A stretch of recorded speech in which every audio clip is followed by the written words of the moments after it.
Welcome students, RBSC online classes की आपकी अपनी पाठशाला में स्वागत है। फिर से आपका हम पढ़ रहे हैं एसएसटी में आपका ज्योग्राफी का सेक्शन। आज हम पढ़ेंगे आपका 10th चैप्टर खनिज एवं ऊर्जा संसाधन। बच्चों, खनिज वाला ये जो चैप्टर है ये बहुत इंपॉर्टेंट चैप्टर है, क्योंकि मैप में से भी काफ़ी क्वेश्चन इसमें से पूछे जाते हैं और थियोरेटिकल भी काफ़ी क्वेश्चन इसमें से बनते हैं। पूरे 5 नंबर का ये चैप्टर है, तो मैप भी आएगा इसमें से और थ्योरी के क्वेश्चंस भी आ सकते हैं। तो इसमें से जो है मुख्य जो खनिज वो आपके रिड्यूस कर दिए गए हैं, लेकिन फिर भी आपको थोड़ा ध्यान में रखना होगा। क्यों? क्योंकि खनिज पेटियां जो है वो इसमें अभी भी कंसिस्ट हैं और जो नया टॉपिक है। और खनिज पेटियों के साथ साथ ऊर्जा खनिज और राजस्थान में खनिज, ये 3 टॉपिक इसमें रखे गए हैं। तो चलिए पढ़ते हैं आपका 10th चैप्टर खनिज एवं ऊर्जा संसाधन।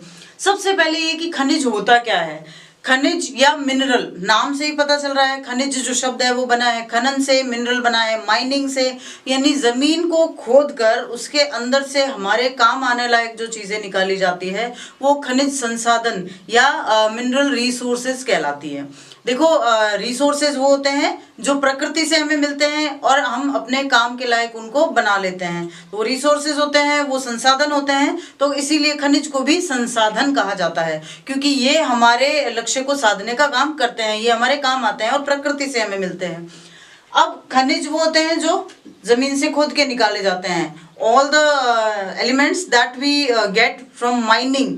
ओके, तो अब सबसे पहला जो पॉइंट आपके दिया हुआ है वो ये है कि भौतिक और रासायनिक गुणों के आधार पर धातुओं का वर्गीकरण या खनिजों का वर्गीकरण। ठीक है ना, धातुओं खनिजों का वर्गीकरण।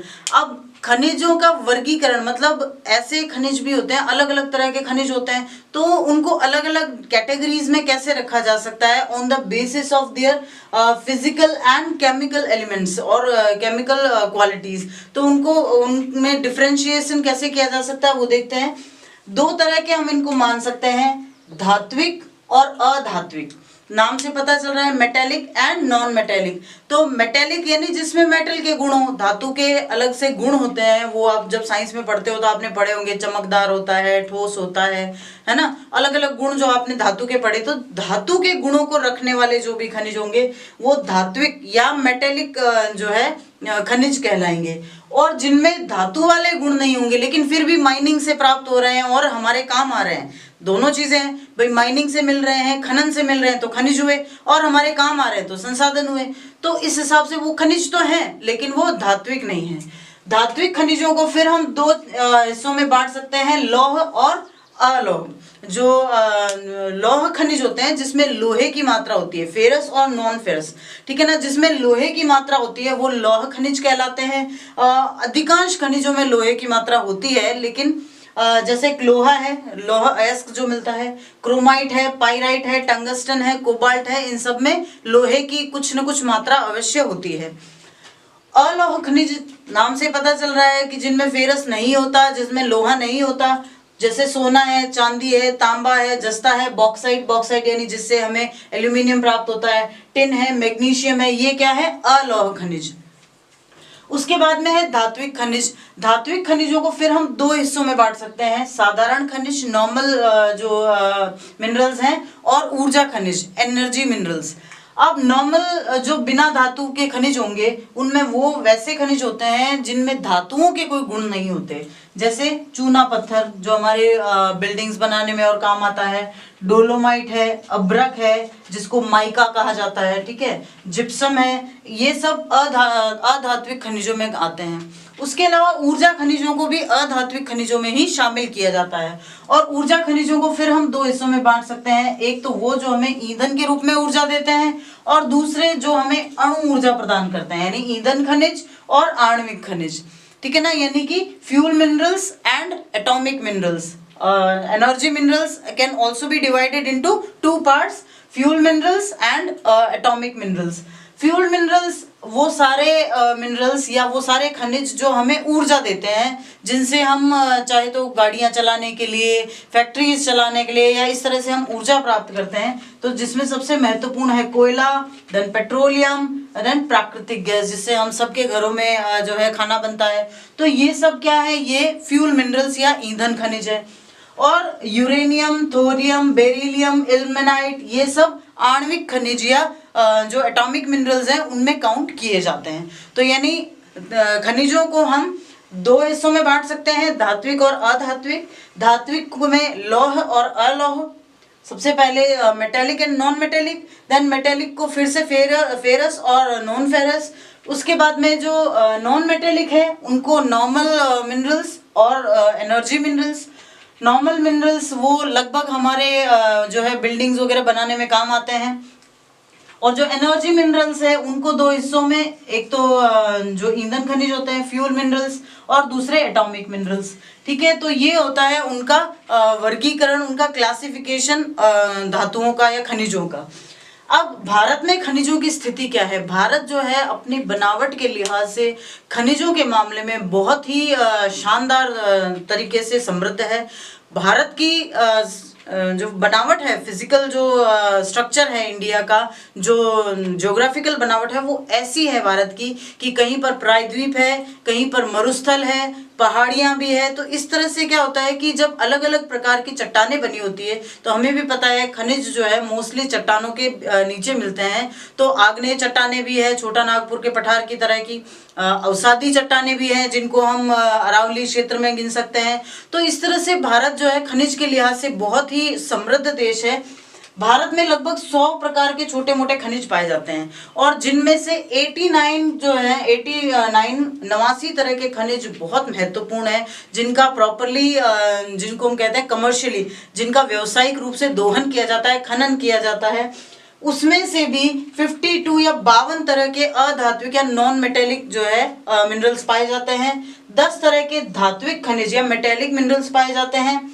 23 काइंड्स ऑफ जो होते हैं वो सूक्ष्म खनिज कहते हैं उनको। माइक्रो जो मिनरल्स हैं, माइक्रो मिनरल्स ऐसे कह सकते हैं जो थोड़े मिलते हैं, बहुत कम मिलते हैं, जैसे कि सोना है बहुत कम मिलता है, या फिर हम इसमें आणविक खनिजों को ले सकते हैं, एटॉमिक मिनरल्स को, वो कम मिलते हैं लेकिन बहुत काम आते हैं। तो 23 तरह के सूक्ष्म खनिज माइक्रो मिनरल्स यहाँ मिलते हैं, और 4 तरह के ईंधन खनिज या फिर फ्यूल मिनरल्स यहाँ पाए जाते हैं। ये खनिजों के रूप में भारत की जो सिचुएशन है वो आप इस तरह से एकदम से डिस्क्राइब कर सकते हो। 100 प्रकार के लगभग खनिज मिलते हैं, जिनमें 89 तरह के खनिजों का जो है व्यावसायिक रूप से दोहन किया जाता है। उन 89 में 52 तरह के अधात्विक या नॉन मेटेलिक, 10 तरह के धात्विक या मेटेलिक, 23 तरह के सूक्ष्म खनिज या माइक्रो मिनरल्स, और 4 तरह के ईंधन खनिज या फ्यूल मिनरल्स यहाँ पाए जाते हैं। एक छोटी सी बात और ध्यान में रखने लायक है कि खनिजों का जो है भारत की जीडीपी यानी ग्रॉस डोमेस्टिक प्रोडक्शन, सकल घरेलू उत्पाद, ये सारी जो अवधारणाएं हैं आपकी जब हम इकोनॉमिक्स पढ़ेंगे उसमें सब ये कॉन्सेप्ट क्लियर हो जाएंगे। अभी आपको सिर्फ नाम याद रखना है। जो भारत का सकल घरेलू उत्पाद है, ग्रॉस डोमेस्टिक प्रोडक्शन, उसमें खनिजों का योगदान जो है वो 3.4% है, और औद्योगिक उत्पादन जितना भी होता है उसमें खनिजों का योगदान कुल 11% है। तो ये है खनिजों की अवस्थिति भारत में किस प्रकार की है, किस प्रकार के खनिज पाए जाते हैं, और वास्तव में हम खनिज संसाधन के बारे में कितना जानते हैं। अब पढ़ते हैं इस चैप्टर के सबसे इंपॉर्टेंट टॉपिक के बारे में, यानी कि भारत की प्रमुख खनिज पेटियां। पेटियां क्या होती है? देखिए, एक विशेष स्थान पर जब कई सारे खनिज एक साथ मिलते हैं, और ऐसा इसलिए होता है क्योंकि टाइम टू टाइम जब जो चट्टानें बनती है उनके नीचे अगर कोई बायोलॉजिकल चीज़ दबी रह जाती है तो वो पेट्रोल में परिवर्तित हो जाती है, कोयले में परिवर्तित हो जाती है, या कई बार जो चट्टानों में जो रूपांतरण होता है उसकी वजह से नए खनिजों का निर्माण होता है। तो ये सब होने की वजह से कई सारी जगह ऐसी है जहां पर बहुत सारे खनिजों का एक साथ जमाव जो है मिलता है। तो ऐसी जो भी जगह हैं जो विस्तृत है भारत में, उन सबको खनिज पेटियां कहा जाता है। भारत में 5 प्रमुख खनिज पेटियां हैं। कितनी? 5। भारत में 5 प्रमुख खनिज पेटियां हैं। मेजर मिनरल बॉक्सेस जो है वो 5 हैं भारत में। सबसे पहला है उत्तर पूर्वी प्रायद्वीपीय पेटी, नॉर्थ ईस्टर्न पेनिनसुलर बॉक्स। देखो ये जो पेटी है ये भारत की सबसे विशाल खनिज पेटी है। इसमें भारत के सबसे ज्यादा तरह के खनिज मिलते हैं और इसमें भारत में सबसे ज्यादा मात्रा में खनिज मिलते हैं। यानी हर तरह से देखा जाए तो ये भारत की सबसे बड़ी खनिज पेटी है, या ये कह सकते हैं कि भारत की सबसे संपन्न खनिज पेटी यही है। अब ये जो खनिज पेटी है ये मिलती कहाँ है? नाम से पता चल रहा है उत्तर पूर्वी। तो उत्तर पूर्वी का मतलब हमें असम की तरफ नहीं जाना, उत्तर पूर्व की तरफ जो राज्य है उन पर भी तो फोकस किया जा सकता है, जैसे बंगाल है और उसके आसपास के। तो बिहार, झारखंड, उड़ीसा, छत्तीसगढ़, मध्य प्रदेश। अगर हम मैप के लिहाज से देखें तो ये जो राज्य हैं वो सब उत्तर पूर्व दिशा में आते हैं भारत के। अगर उत्तर पूर्वी जो 7 सिस्टर्स है उनको छोड़ दिया जाए, हालांकि 7 सिस्टर्स का जो अरुणाचल प्रदेश, असम का इलाका है वहां भी काफी सारे खनिज मिलते हैं, लेकिन वो इतने नहीं है कि उनको पेटियों में शामिल किया जा सके। तो सबसे बड़ी पेटी है जो बिहार, झारखंड, उड़ीसा, छत्तीसगढ़ और मध्य प्रदेश के इलाकों में मिलती है। यहाँ कौन कौन से खनिज मिलते हैं? यहाँ मुख्यतः जो है कोयला और लौह अयस्क सबसे ज्यादा मिलते हैं। लोहा सबसे ज्यादा उस तरफ ही मिलता है, सिंहभूम की तरफ। तो कोयला, लौह अयस्क, मैग्नीज, अब्रक, बॉक्साइट और तांबा। Coal, iron ore, manganese, mica, bauxite and copper. These are the main minerals which are found in this box, the northeastern peninsular box. ये सबसे बड़ा बॉक्स भी है और यहाँ सबसे ज्यादा खनिज भी मिलते हैं। दूसरी है मध्य पेटी। देखो नाम से ही पता चल रहा है कौन सी पेटी कहाँ पर है। मध्य पेटी या मिडिल इंडियन बॉक्स जो है वो है छत्तीसगढ़, मध्य प्रदेश, आंध्र प्रदेश, तेलंगाना और महाराष्ट्र के बीच में।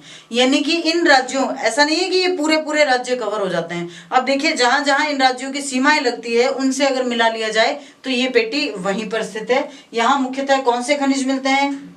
बॉक्साइट, चूना पत्थर, कोयला, पन्ना, लौह अयस्क। ठीक है, बॉक्साइट, लाइमस्टोन, कोल और emerald and iron ore. These are the main minerals that are found in this middle Indian box. फिर है दक्षिण पेटी या सदर्न बॉक्स। तो दक्षिण है, नाम से भी पता चल रहा है, ये कर्नाटक और तमिलनाडु उच्च भूमि, जो तमिलनाडु का जो हाईलैंड है वहां पर ये बॉक्स मिलता है और यहाँ पर सबसे ज्यादा आयरन ओर और बॉक्साइट, लोहा अयस्क और बॉक्साइट पाया जाता है। फिर है दक्षिण पश्चिम पेटी, थोड़े दक्षिण में लेकिन पश्चिम तट पर ये पेटी मिलती है। और southern western box, it is found in northern Karnataka, Goa and southern Maharashtra. उत्तरी कर्नाटक, गोवा और दक्षिणी महाराष्ट्र में मुख्यतः मिलते हैं यहाँ लोहा अयस्क, गार्नेट, बॉक्साइट और तांबा। Iron ore, garnet, bauxite and copper. फिर है उत्तर पश्चिम पेटी या नॉर्थ वेस्टर्न बॉक्स। ये जो पेटी है ये अरावली क्षेत्र में मिलती है। अरावली कहाँ है? अरावली गुजरात और राजस्थान में फैली हुई है। गुजरात और राजस्थान दोनों राज्यों में कंसिस्टेंटली फैली हुई है अरावली पर्वत श्रेणी। तो वहां पर जो है अरावली पर्वत श्रेणी या राजस्थान का ये जो इलाका है इसको तो खनिजों का अजायब घर कहा जाता है। मतलब वहाँ बहुत मात्रा में ना मिले लेकिन इतनी संख्या में खनिज मिलते हैं कि वास्तव में इसको जो है मिनरल म्यूजियम कहा जाता है।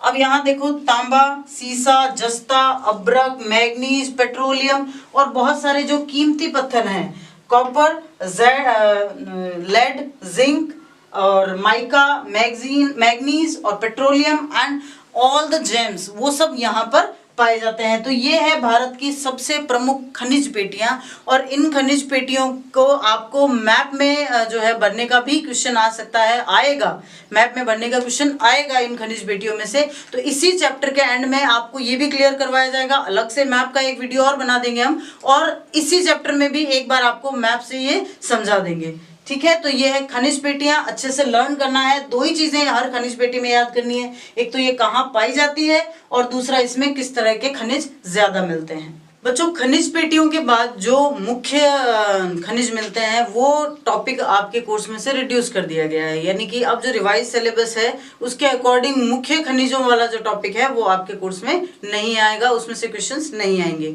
उसके बाद दो और टॉपिक बचते हैं, एक है ऊर्जा खनिज और एक है राजस्थान में खनिज। तो अब पढ़ते हैं ऊर्जा खनिज या एनर्जी मिनरल्स। एनर्जी मिनरल्स मैंने आपको बताया कि वो होते हैं जिनसे हम कोई वस्तु का निर्माण नहीं करते बल्कि में सहायता प्राप्त करते हैं, जैसे कि ऊर्जा प्राप्त करते हैं, खास करके जब ईंधन ऊर्जा प्राप्त करनी हो या फिर आणविक ऊर्जा प्राप्त करनी हो, तो दोनों ही प्रकार के खनिज जो है वो ऊर्जा खनिजों में गिने जाते हैं, energy minerals, whether they can be fuel minerals और एटॉमिक मिनरल्स।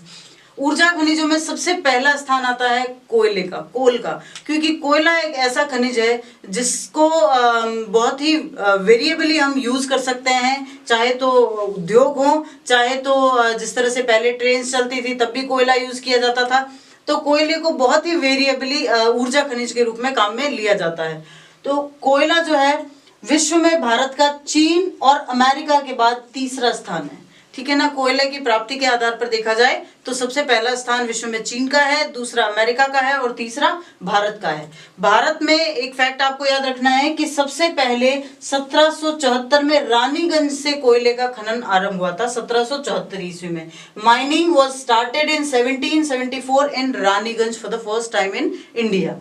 फिर जो कोयला होता है वो होता कितने प्रकार का है, ये डिसाइड कैसे किया जाता है, उसके अंदर जो कार्बन की मात्रा होती है उसके according, types of coal according to the percentage of carbon in it, तो उसके अनुसार 4 तरह का कोयला पाया जाता है, एंथ्रेसाइट, बिटुमिनस, लिग्नाइट और पीट। एंथ्रेसाइट जो कोयला होता है उसमें 80 से 95% तक कार्बन होता है। देखिए कोयले में जलने वाला जो तत्व है वही कार्बन होता है जो कि ऑक्सीजन के साथ क्रिया करता है और फिर CO2 बनाता है और जो है ऊष्मा प्रदान करता है या जो गर्मी प्रदान करता है। तो 80 से 95% तक कार्बन होता है एंथ्रेसाइट में, 40 से 80% तक कार्बन होता है बिटुमिनस में, 40 से 55% तक कार्बन होता है लिग्नाइट में और 40% से कम कार्बन होता है पीट में। तो इस तरह से कार्बन की मात्रा के आधार पे देखा जाए तो सबसे अच्छा कोयला एंथ्रेसाइट होता है, फिर बिटुमिनस, फिर लिग्नाइट और फिर पीट। एंथ्रेसाइट, बिटुमिनस, लिग्नाइट और पीट। भारत में जो कोयला मिलता है वो कोयला ज्यादातर या तो बिटुमिनस होगा या लिग्नाइट। ऐसा इसलिए होता है कि हमें पता है कि पृथ्वी को जो है निर्माण में करोड़ों वर्ष लगे थे, करोड़ों अरबों वर्ष हो गए। तो इन करोड़ों अरबों वर्ष में पृथ्वी की संरचना में बहुत परिवर्तन आया और इन करोड़ों अरबों वर्षों को जो है कुछ युगों में या जिनको हम काल कहते हैं, कालों में बांटा जाता है। तो ये अलग अलग कालों में अलग अलग तरह के चट्टानों का निर्माण हुआ, अलग अलग तरह के खनिजों का निर्माण हुआ। तो इस आधार पर अगर भारत में कोयले का जो वर्गीकरण किया जाता है निर्माण काल के आधार पर, तो वो 2 तरह का है, एक गोंडवाना कालीन और दूसरा टर्शियरी कालीन। गोंडवाना कालीन जो कोयला है वो बिटुमिनस काइंड ऑफ कोल होता है, वो बिटुमिनस कोयला होता है जिसके अंदर 40 से 80% तक कार्बन की मात्रा होती है। और ये कोयला कहाँ पाया जाता है? झारखंड, उड़ीसा, छत्तीसगढ़, पश्चिम बंगाल, मध्य प्रदेश, तेलंगाना और महाराष्ट्र में। यानी कि ओवरऑल अगर हम देखें तो जो हमारी उत्तर पूर्वी प्रायद्वीपीय पेटी है और साथ ही दक्षिण पश्चिमी जो पेटी है उसके अंदर इस तरह का कोयला विशेषतः पाया जाता है। कौन कौन सी 2 पेटियां? उत्तर पूर्वी प्रायद्वीपीय पेटी जो फर्स्ट हमने पढ़ी थी, नॉर्थ ईस्टर्न पेनिनसुलर बॉक्स, और दूसरा दक्षिण पश्चिम जो पेटी है, जो साउथ वेस्टर्न बॉक्स है, उसके अंदर इस तरह का कोयला पाया जाता है, बिटुमिनस कोयला, जिसका निर्माण जो है गोंडवाना काल में हुआ था। और दूसरी तरह का कोयला है टर्शियरी कालीन, या जिसका निर्माण टर्शियरी काल में हुआ था। टर्शियरी कालीन जो कोयला है वो मोस्टली जो है लिग्नाइट तरह का कोयला है। लिग्नाइट जो कोयला है उसके अंदर 40 से 55% तक कार्बन की मात्रा होती है, यानी कि अगर क्वालिटी के हिसाब से देखे जाए तो ये 3rd प्लेस पर आता है। ये ज्यादातर असम, राजस्थान और तमिलनाडु में मिलता है। राजस्थान में जो कोयला मिलता है वो मुख्यतः नागौर, बीकानेर और बाड़मेर में मिलता है, जिसमें देखा जाए तो बाड़मेर की शिव तहसील है, बीकानेर में पलाना है, बीठनोक है और साथ ही साथ नागौर में कुचेरा जो बेल्ट है उसके अंदर लिग्नाइट तरह का कोयला पाया जाता है। कोयले के बाद अब पढ़ते हैं पेट्रोलियम को, जो कि दुनिया का आज के टाइम में सबसे महत्वपूर्ण ऊर्जा खनिज है। पेट्रोलियम के बिना हम आज के समय में कल्पना भी नहीं कर सकते कि किस प्रकार हमारा ट्रांसपोर्टेशन होगा, किस प्रकार बाकी अन्य सभी जो काम होंगे, फैक्ट्रीज चलती हैं और भी बहुत से काम हैं जो पेट्रोलियम या फिर प्राकृतिक गैस से संपादित होते हैं। तो पेट्रोलियम और जो नेचुरल गैस है वो भी एक प्रमुख ऊर्जा खनिज है। पेट्रोलियम जो होता है वो देश के कुल उत्पादन का 90% तो इन 4 राज्यों से ही मिलता है, महाराष्ट्र, असम, गुजरात और राजस्थान। पूरे देश में जितना भी उत्पादन होता है, हालांकि भारत में पेट्रोल का उतना उत्पादन नहीं होता कि जिससे पूरे देश की जो भी नीड्स हैं, जो भी आवश्यकताएं हैं, उनको पूरा किया जा सके, तो पेट्रोलियम हमें आयात करना होता है। लेकिन काफ़ी जो पेट्रोलियम भारत में उत्पादित होता है उसमें से 90% इन 4 राष्ट्रों से मिलता 4 राज्यों से मिलता है, महाराष्ट्र, असम, गुजरात और राजस्थान। और इस जो भी पेट्रोल हमें जैसा चाहिए होता है, ठीक उसी शेप में, उसी जो है स्थिति में हमें मिलता नहीं है। हमें मिलता है वो क्रूड ऑयल के रूप में, हमें कच्चे तेल के रूप में मिलता है। तो उस कच्चे तेल को जो है रिफाइनरीज में रिफाइन किया जाता है, वहाँ उसका शुद्धिकरण किया जाता है और फिर उससे बहुत सारे एलिमेंट्स को अलग अलग करके, पेट्रोल है, कोलता है, डामर है, वैक्स है, अलग अलग करके और फिर काम में लिया जाता है। तो ये जो जितना भी क्रूड ऑयल, जितना भी कच्चा तेल मिलता है, इसको देश की जो है 24 बड़ी तेल रिफाइनरीज को भेज दिया जाता है। यानी हमारे देश में टोटल 24 जो है ऑयल रिफाइनरीज हैं, वहां पर इस क्रूड ऑयल को भेज दिया जाता है और वहां से फिर इसको रिफाइन करके और फिर देश के बाकी जगहों पर भेजा जाता है। पेट्रोलियम जहां भी मिलता है वहां पर उसके एक और सब एलिमेंट के रूप में मिलता है प्राकृतिक गैस। ये भी बहुत इंपॉर्टेंट खनिज है, हालांकि ये गैसीय फॉर्म में है लेकिन फिर भी इसको खनिज कहा जाता है। और भारत में जितनी भी प्राकृतिक गैस मिलती है वो भारतीय गैस प्राधिकरण, इंडियन गैस कॉरपोरेशन के माध्यम से ही जो है उत्खनित की जाती है या उसका खनन किया जाता है और वहीं से निकाली जाती है। और जितनी भी गैस निकलती है उसका 38% 38% विद्युत उत्पादन में, इलेक्ट्रिसिटी प्रोडक्शन में, 33% उर्वरक निर्माण में, यानी 33% जो है वो फर्टिलाइजर प्रोडक्शन में, और बाकी का रसोई गैस के रूप में काम में ले लिया जाता है। और ये जितनी भी प्राकृतिक गैस मिलती है उसका 90% उत्पादन फिर से इन्हीं 4 राज्यों में से होता है, महाराष्ट्र, गुजरात, असम और राजस्थान से।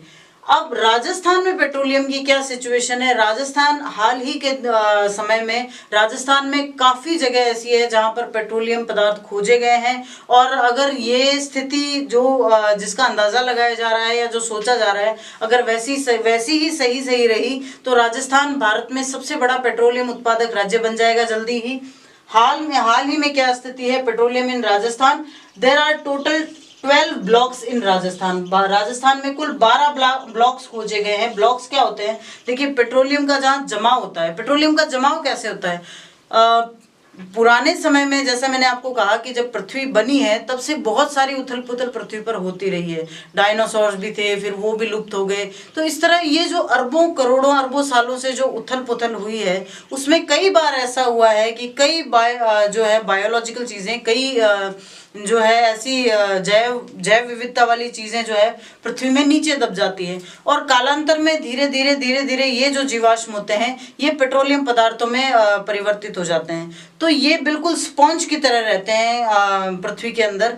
इस तरह से रहते हैं कि लेयर बनी रहती है, जमीन की लेयर, फिर ऊपर पेट्रोलियम की लेयर, फिर गैस की लेयर और फिर वापस जमीन की लेयर। तो इस तरह की ये जो लेयर है, ये लेयर राजस्थान में 12 ब्लॉक्स में पाई जाती है, जिनमें से सबसे मुख्य ब्लॉक जो है वो है सबसे बड़ा जैसलमेर ब्लॉक, फिर सांचौर गुड़ामलानी ब्लॉक जहां पर खनन का सबसे ज्यादा काम हो रहा है, फिर एक है नागौर बीकानेर ब्लॉक और बीकानेर गंगानगर ब्लॉक। इन ब्लॉक्स में सबसे ज्यादा कुएं मिले हैं, जिसमें से सबसे इंपॉर्टेंट आपके हैं सांचौर गुड़ामलानी ब्लॉक। सांचौर गुड़ामलानी ब्लॉक जो है वो जालौर और बाड़मेर जिलों में है, ठीक है ना, बाड़मेर और जालौर जिलों में। तो वहां पर एक कंपनी है, विदेशी कंपनी है केयर्न इंडिया नाम की, वहां उसके द्वारा 91 कुएं खोदे गए हैं, जिनमें से 12 कुओं में व्यावसायिक उत्पादन यानी कि कमर्शियल प्रोडक्शन 2005 से शुरू किया जा चुका है। तो यानी ये फैक्ट्स जो है आपको पेट्रोलियम के लिए याद रखने हैं। ऊर्जा खनिजों में आखिरी टॉपिक जो है वो आपके है परमाणु ऊर्जा खनिजों का। परमाणु ऊर्जा खनिज वो होते हैं जो कम मात्रा में मिलते हैं, सूक्ष्म खनिज होते हैं, लेकिन उनमें ऊर्जा की मात्रा जो है वो बहुत ज़्यादा होती है। तो भारत में जो मुख्यतः परमाणु खनिज मिलते हैं उनमें यूरेनियम 238, 235 और 233, यूरेनियम 238, 235 और 233, साथ ही प्लूटोनियम 239, 239, और फिर थोरियम, बेरिलियम, जिरकन, ये मुख्य रूप से परमाणु खनिज जो है भारत में प्राप्त होते हैं। भारत में 1948 में परमाणु ऊर्जा आयोग की स्थापना की गई थी।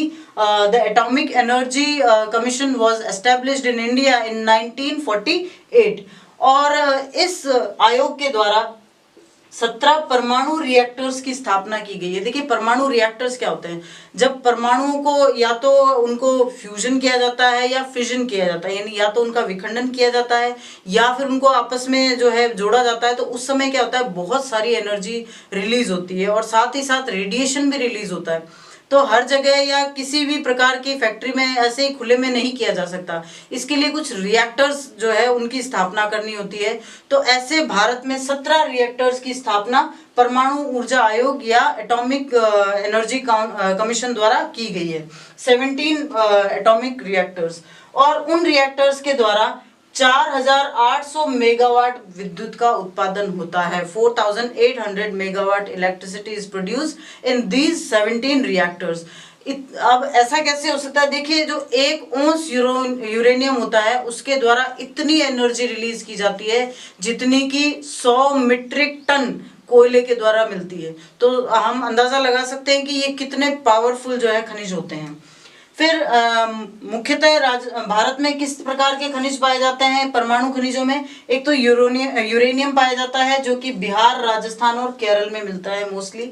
थोरियम जो है वो केरल और बिहार में मिलता है, और बेरिलियम राजस्थान, बिहार और आंध्र प्रदेश में मिलता है।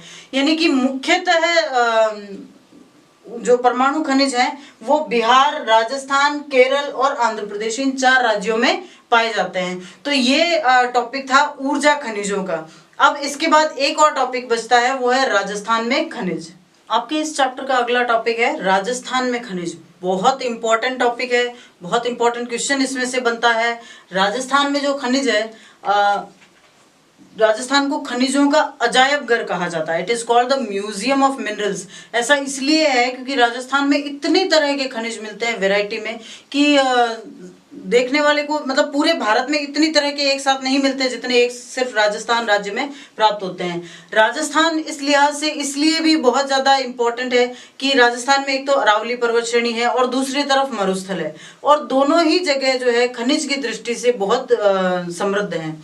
राजस्थान को खनिजों का अजायब घर कहा जाता है, म्यूजियम ऑफ मिनरल्स।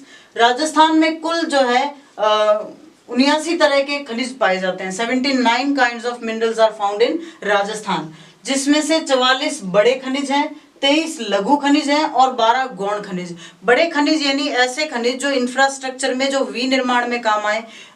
23 लघु खनिज जो होते हैं वो इस तरह के होते हैं जो मोस्टली अधात्विक खनिज होते हैं, और 12 जो गौण खनिज हैं वो ज्यादातर ऐसे खनिज होते हैं जो या तो थोड़ी मात्रा में मिलते हैं या उनको जो काम में लेने का जो क्राइटेरिया है, जैसे कि जवाहरात मिलते हैं या फिर छोटे मोटे खनिज जो मिलते हैं। तो राजस्थान में इस प्रकार से 44 बड़े, 23 लघु और 12 गौण खनिज पाए जाते हैं। खनिजों में उत्पादन की दृष्टि से देखा जाए तो देश में पहला स्थान मध्य प्रदेश का है, दूसरा छत्तीसगढ़ का और राजस्थान का तीसरा स्थान है। ठीक है ना। उत्पादन, खनिजों में उत्पादन की दृष्टि से, खनिजों की संख्या की दृष्टि से तो राजस्थान बहुत समृद्ध है, लेकिन कितनी मात्रा में उत्पादन होता है इस लिहाज से राजस्थान का तीसरा स्थान है। अब राजस्थान में जो मुख्य खनिज मिलते हैं वो कहाँ कहाँ मिलते हैं, आपको बहुत ज़्यादा चीज़ें लर्न करने की ज़रूरत नहीं है। हर एक खनिज के लिए आप 2-1 जो मुख्य नाम है वो याद करेंगे। जैसे सबसे पहले तांबा। तांबा जो है वो सबसे ज़्यादा झुंझुनू में मिलता है। झुंझुनू में खेतड़ी सिंगाना नामक स्थान पर तांबा प्राप्त होता है। उसके अलावा अलवर में खोदरीबा और उदयपुर में सलूम्बर नामक स्थान पर भी तांबा अच्छी मात्रा में पाया जाता है। झुंझुनू में खेतड़ी सिंगाना, अलवर में खोदरीबा और उदयपुर में सलूम्बर। फिर सीसा जस्ता, राजस्थान में सबसे ज्यादा सीसा जस्ता उदयपुर की जावर खान से निकाला जाता है। उसके अलावा भीलवाड़ा में रामपुर अगुचा से भी निकाला जाता है। तो भीलवाड़ा में रामपुर अगुचा और उदयपुर में जावर। लौह अयस्क जो है वो जयपुर की मोरिजा बनोल नामक जगह से सबसे ज्यादा, राजस्थान में सबसे ज्यादा प्राप्त किया जाता है। उसके अलावा झुंझुनू में डाबला और भीलवाड़ा से भी प्राप्त किया जाता है। टंगस्टन जो है इसमें राजस्थान का लगभग एकाधिकार है और देश का 80% से ज्यादा और राजस्थान का 90% से ज्यादा टंगस्टन जो है वो नागौर जिले में डेगाना भाखरी नामक स्थान से निकाला जाता है। रॉक फास्फेट जो होता है उसमें भी उदयपुर का सबसे बड़ा हिस्सा है जो झामर कोटड़ा नामक स्थान से निकाला जाता है। उसके अलावा जैसलमेर में बिरमानिया नामक जगह से भी रॉक फास्फेट का उत्पादन किया जाता है।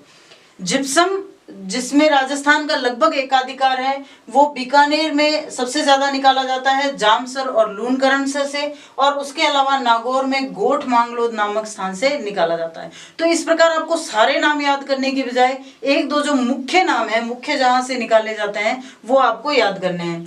तांबड़ा, जिसमें 100% जो प्रोडक्शन है वो राजस्थान में ही किया जाता है। तांबड़ा की सबसे ज्यादा जो 100% माइनिंग है वो राजस्थान में ही होती है, और वो मुख्यतः राजमहल और कल्याण की खानों से निकलता है, और थोड़ा बहुत भीलवाड़ा से भी निकाला जाता है। कोयला, जैसे हमने बात की थी कि राजस्थान में मुख्यतः लिग्नाइट प्रकार का कोयला पाया जाता है, जो कि टर्शियरी काल की चट्टानों से बना था। तो ये जो है सबसे ज्यादा पलाना, बरसिंगसर, बीकानेर में जो है वहां से निकाला जाता है। उसके अलावा मेड़ता जो नागौर में है, और कपूरडी, बाड़मेर से भी कोयला प्राप्त किया जाता है।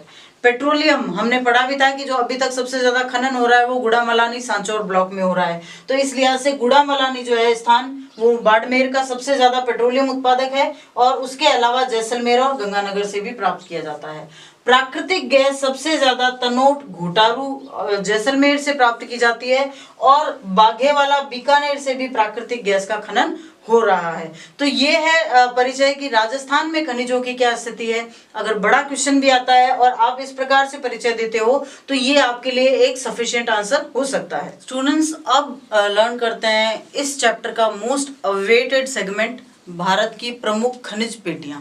खनिज पेटियों को जो है हमने विस्तार से पढ़ लिया है कि कौन सी पेटी कहाँ है, किसमें किस प्रकार के खनिज पाए जाते हैं, कौन सी सबसे बड़ी है, कौन सी सबसे छोटी है, वो हमने बिल्कुल डिटेल में पढ़ लिया है।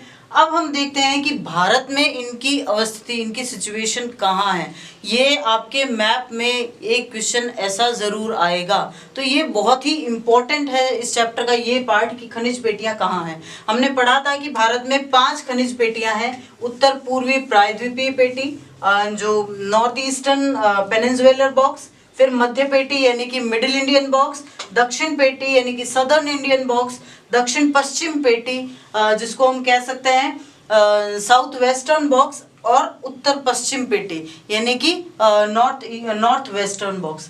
अब इन बॉक्सेस में को हम इंडिया के मैप में कैसे फिल करेंगे। आपको जो मैप आएगा वो इस तरह से आएगा। अब आपको सबसे पहले तो ये ध्यान रखना है कि किस दिशा में है ना। तो हम जो है दिशा डिसाइड कर लेते हैं। ये देखिए, ये हमेशा इस तरह से इसको नॉर्थ कहा जाता है। अब ये अगर नॉर्थ है तो इसका मतलब नीचे साउथ है, और जहां नॉर्थ होता है उसके ठीक राइट हैंड, अगर हम उसकी तरफ मुंह करके खड़े हो तो राइट हैंड में ईस्ट होता है। तो उत्तर, दक्षिण, पूर्व, और ये बचा पश्चिम। वैसे भी आपको पता है कि राजस्थान पश्चिम में है, और जो उत्तर पूर्व के जो भी राज्य है वो इस तरफ है। तो फिर आप आराम से ये डिसाइड कर सकते हो कि अगर हम इसको भी आधार मान के चलें तो भारत में ये जगह कहाँ सिचुएटेड होगी। तो सबसे पहली पेटी है उत्तर पूर्वी प्रायद्वीपीय पेटी, नॉर्थ ईस्टर्न पेनिनसुलर बॉक्स, जो कि सबसे बड़ी पेटी है भारत की, जहां सबसे ज्यादा मात्रा में खनिज मिलते हैं, सबसे ज्यादा तरह के खनिज मिलते हैं। ये है बिहार, झारखंड, उड़ीसा, छत्तीसगढ़, मध्य प्रदेश। एक बात ध्यान रखिएगा, जब हम बात बॉक्सेस की कर रहे हो इसका मतलब वो सारे राज्य जो है आसपास ही होंगे। तो हम शुरू करते हैं बिहार से। बिहार हमने कहाँ पढ़ा था? हमने पढ़ा था कि मध्य प्रदेश के उत्तर में उत्तर प्रदेश, और उत्तर प्रदेश यूपी बिहारी भाई भाई, तो यानी उत्तर प्रदेश के पास ही में चिपकता हुआ है बिहार। तो ये है बिहार, ठीक है। तो हम एक बार निशान लगा लेते हैं किस किस राज्य में भरना है। फिर है झारखंड, झारखंड हमें पता है कि बिहार से ही अलग होके बना था, तो ये है झारखंड। फिर उड़ीसा और छत्तीसगढ़, उड़ीसा हमने पढ़ा था कि जब हम बात कर रहे थे बोट की, तो BOAT, ठीक है ना, तो ये है उड़ीसा। फिर मध्य प्रदेश, ये है मध्य में मध्य प्रदेश, यानी कि ये अब छत्तीसगढ़ जो है मध्य प्रदेश से अलग हुआ, तो यानी ये 5 राज्यों में ये पेटी फैली हुई है। अब इसका मतलब ये नहीं है, बिल्कुल नहीं है बच्चों की जब राज्यों की बात कर रहे हो तो उन पूरे राज्यों को आप कवर कर लो। इसका मतलब जो आसपास के इलाके हैं जो इनसे कंसिस्ट होते हैं, यानी कि अगर हम इनको यहाँ से शुरू करें तो ये पेटी जो है कुछ इस तरह से पाई जाती है, ठीक है। तो हम इनको जो जो राज्य इसमें आ रहे हैं उनके जो लगते हुए क्षेत्र हैं उन क्षेत्रों को हम कवर करेंगे, तो आपको वो पेटी जो है आप इसको बता सकते हो। अब अगर आपसे सिर्फ पेटी पूछी जाती है, देखिए ध्यान से सुनना मेरी बात को, अगर आपसे सिर्फ पेटी पूछी जाती है तो आप इस तरह से निशान लगाकर और उसके अंदर लिख सकते हो कि उत्तर पूर्वी प्रायद्वीपीय पेटी या फिर नॉर्थ ईस्टर्न पेनिनसुलर बॉक्स।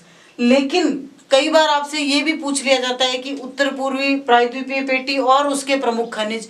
तो जैसे इसके अंदर हमने प्रमुख खनिज क्या पढ़े थे, लोहा पढ़ा था, लोहा पढ़ा था, बॉक्साइट पढ़ा था, कोयला पढ़ा था। चलो तीन ही मान लेते हैं, तीन मुख्य खनिज हमने यहाँ पढ़े थे। तो आप क्या करोगे, अब आपको पता ही नहीं कि इसमें कहाँ कहाँ क्या मिलता है। आप सबसे पहला काम ये करोगे कि कुछ विशेष साइंस, कुछ विशेष चिन्ह डिटरमाइन करोगे। जैसे हमने समझ लीजिए कि स्टार ले लिया लोहे के लिए, लोहा, फिर डॉट ले लिया हमने बॉक्साइट के लिए, और हमने एक स्क्वायर डॉट ले लिया कोल के लिए, कोयले के लिए। तो ये आप मैप की साइड में या फिर इस तरफ जहां जगह दी हुई होती है वहां लिखोगे, और इसके बाद में इनको आप यहां पर बिल्कुल लगा दोगे जिस तरह से। ये तो खैर आपने सिर्फ देखने के लिए लगाए थे। अब ये जो हमारी खनिज की पेटी है, देखिए यहाँ मुख्यतः हमें पता है कि झारखंड में ज्यादातर कोयला और लोहा मिलता है, तो कोयले और लोहे के डॉट्स आप यहाँ आराम से लगा सकते हो। यहाँ भी कहीं कहीं आप कोयले और लोहे के डॉट्स लगा सकते हो, ठीक है। और साथ ही में हमें पता है कि बॉक्साइट भी जो है यहाँ मिलता है, कोयले के हमने स्क्वायर डॉट्स बनाए थे, तो स्क्वायर डॉट्स, और बॉक्साइट भी यहाँ कहीं कहीं मिलता है, तो उसके भी आप डॉट्स लगा सकते हो। यानी कि इस तरह से ये प्रॉपर तरीका है कि आप खनिज की पेटी को किस तरह से भारत के मानचित्र में दिखाते हो। देखो सबसे बड़ी चीज ये है कि आपको ध्यान में होना चाहिए कि कौन सी पेटी किस तरफ है, फिर किन किन राज्यों में। उन राज्यों को पूरा कवर नहीं करना है, बल्कि उनके लगते हुए स्थानों को कवर करना है, ठीक है। अब चलते हैं, अगली पेटी है हमारी मध्य पेटी या मिडिल इंडियन बॉक्स, जो है छत्तीसगढ़, मध्य प्रदेश, आंध्र प्रदेश और महाराष्ट्र। अब अगर हमने पहले जो है उस सारी राज्यों को कवर कर दिया होता तो अब ये पेटी कैसे भरते, ठीक है ना। तो ध्यान में रखना है कि छत्तीसगढ़, मध्य प्रदेश, आंध्र प्रदेश और महाराष्ट्र, यानी कि आंध्र प्रदेश, ये छत्तीसगढ़, महाराष्ट्र और मध्य प्रदेश, इन सारे जो है राज्यों को कवर करती हुई एक पेटी है जो कहलाएगी मिडिल इंडियन बॉक्स या मध्य भारतीय पेटी, मध्य पेटी भी जिसको कहते हैं सिर्फ, ठीक है। तो नंबर 1 ये हो गई हमारी उत्तर पूर्वी प्रायद्वीपीय पेटी, नंबर 2 ये हो गई हमारी मध्य पेटी। अब अगर आप सिर्फ नंबर लगाते हो ना, तो उनको भी आपको मैप में साइड में शो करना है कि नंबर 1 हमने लिखी थी उत्तर पूर्व प्रायद्वीपीय पेटी, प्रायद्वीपीय पेटी। नंबर 2 हमने लिखी है मध्य पेटी। तो ये आपको हर चीज नक्शे में शो करना जरूरी है, ताकि जो एग्जामिनर जब चेक करे तो उसको ध्यान भी चल जाए और वो इस चीज से खुश होता है कि आपने हर चीज को जो है मैप के अंदर शो किया है और प्रॉपरली ऑर्गेनाइज तरीके से शो किया है। फिर तीसरी है हमारी दक्षिण पेटी, जो है कर्नाटक और तमिलनाडु उच्च भूमि में। तो ये है हमारा कर्नाटक और ये है तमिलनाडु। तो हम पूरे राज्य कवर नहीं करके क्या करेंगे, देखो तमिलनाडु की उच्च भूमि, तमिलनाडु उच्च भूमि जो है यहाँ है क्योंकि ये एक पठारी इलाका है, और साथ ही साथ ये जो पेनिनसुलर प्लेटो है, ये जो प्रायद्वीपीय पठार है, ये कोस्टल के आसपास, तटों के आसपास नीचे है इसकी ढाल, और जो बीच में से है ये ऊपर है। तो साधारण सी बात है कि तमिलनाडु उच्च भूमि जो है वो यहाँ है, और ये रहा हमारा कर्नाटक की। तो यानी ये हो गई हमारी तीसरी पेटी जो कि है दक्षिण पेटी, कर्नाटक और तमिलनाडु उच्च भूमि में। ये हो गई हमारी तीसरी पेटी या दक्षिण पेटी, दक्षिण पेटी। उसके बाद में चौथी है उत्तरी कर्नाटक और गोवा, दक्षिण महाराष्ट्र में फैली हुई दक्षिण पश्चिम पेटी। अब दक्षिण भी है और पश्चिम भी है। तो अब अगर हमने पूरा कर्नाटक पहले ही कवर कर दिया होता तो अब हम कर्नाटक कैसे उसको दिखाते, तो उत्तरी कर्नाटक यानी कर्नाटक का उत्तरी हिस्सा, फिर गोवा यानी ये, और महाराष्ट्र यानी ये दक्षिणी महाराष्ट्र वो भी, ठीक है ना। तो यानी कि यहां से अगर हम शुरू करते हैं तो ये होती है हमारी चौथी यानी कि दक्षिण पश्चिम पेटी, दक्षिण पश्चिम पेटी। और साथ ही साथ अब उत्तर पश्चिम पेटी, पश्चिम में उत्तर की तरफ अरावली क्षेत्र जो कि राजस्थान और गुजरात में फैला हुआ है, तो ये गुजरात और राजस्थान, लेकिन इनको भी हम पूरा कवर नहीं करते। आप सब जानते हैं कि राजस्थान के पश्चिम में जो थार का मरुस्थल है, अरावली नहीं है, और गुजरात में भी जो पश्चिम में है वो कच्छ का रण है। तो यहाँ पर ये मरुस्थलीय क्षेत्र है, यहाँ हम कैसे इतने सारे धातु दिखा सकते हैं। तो ये जो एरिया है, यहाँ अरावली पर्वतमाला फैली हुई है और इसको हम पांचवी पेटी के रूप में दिखा सकते हैं। पांचवी पेटी कौन सी होगी? उत्तर पश्चिम पेटी। पहली उत्तर पूर्व प्रायद्वीपीय पेटी जो यहाँ है, दूसरी मध्य पेटी जो यहाँ है, तीसरी दक्षिण पेटी, चौथी दक्षिण पश्चिम पेटी और पांचवी उत्तर पश्चिम पेटी।